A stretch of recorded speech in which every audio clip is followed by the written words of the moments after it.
వచ్చేస్తాం మధ్యాహ్నం లోపల. రేయ్, ఏంద్ర నువ్వు చేసే పనే? పెట్రోల్ బంక్లో వచ్చి ఫోన్ మాట్లాడొచ్చా? సార్ కొంచెం ఎమర్జెన్సీ సార్, అందువలన. ఎమర్జెన్సీ అంటే పక్కన ఎడలా పోయి మాట్లాడేసి రావాలా, ఈడ కాదు మాట్లాడేసింది, సరేనా?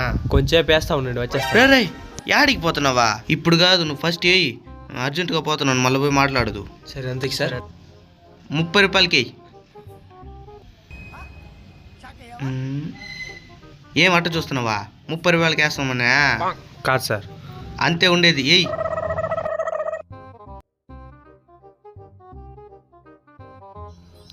సార్ లోపల పోతారా సార్? ఏం చూస్తే కాల్ అవుట్ చేసుకుందాం. సార్ కాల్ చేయకూడదు సార్. నువ్వు చేసింది ఏందే? నేను ఎమర్జెన్సీ చేసినాను సార్. ఇది కూడా ఎమర్జెన్సీయా? ఏం ఎమర్జెన్సీయా?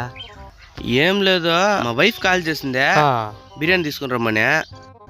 అది పకోడా బిర్యానీయా దమ్ బిర్యానీ కనుక్కుందామని కాల్ చేస్తా ఉండా. రాలిపోయిందిరా పొల్లా. ఇది మీ ఊర్లో ఎమర్జెన్సీయా? డబుల్ ది. ఫోన్ పే ఎక్కడా? ఫోన్ పే కాదు, స్కానర్. అరుణ్ చూడు. 29 రూపాయలు ఫోన్ పే చేస్తా.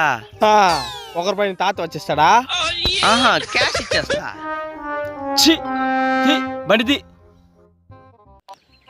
ఈ సూచనలను మనం పాటిస్తే ఇలాంటి విషయాలను అధిగమించవచ్చు. పెట్రోల్ బంక్లో ఫోన్ మాట్లాడకండి.